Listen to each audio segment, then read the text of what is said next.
Jacksonville Jaguars, which a lot of quit in the Jags last Monday night. Well, now they're taking on the Houston Texans. Little battle, AFC South, and kind of a desperate spot here for the Jaguars. Catching 6.5 plus 245 on the money line, minus 285 for the Texans. 45.5 is the total.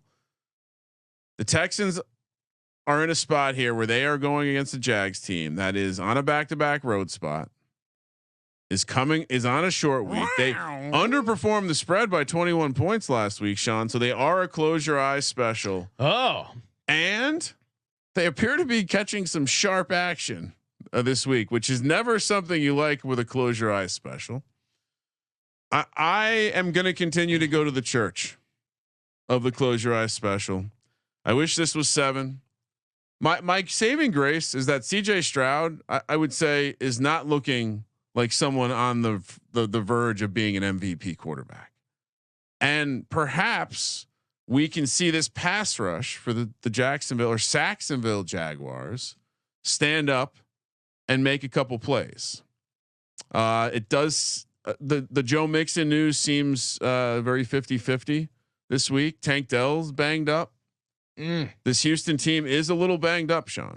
Yeah, no, I mean, so the the positives for the Jags are, hey, it couldn't get any worse, but I don't know. It might be able to get worse. And of course the close your eyes special, I even saw something that's like an extended version of the close your eyes special, teams that lose by 35 points in the next game. When they get 4 points or higher, that's up to 73%.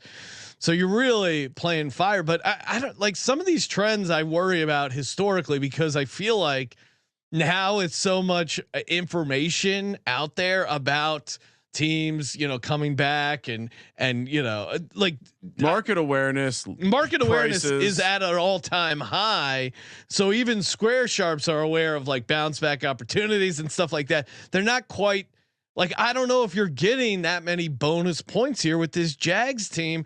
Trevor Lawrence has just looked bad, period, especially on the road. I mean, you could make a case. There were some bad interceptions, but that one he threw Monday night might have been the worst. And the Jags defense, man, is just very, very rough. The matchup, and I'm with you on Stroud. He certainly hasn't looked amazing or anywhere near a guy making a jump for an MVP level, but small sample size. He's only lost 7 games straight up. He has been 5-2 ATS after a loss.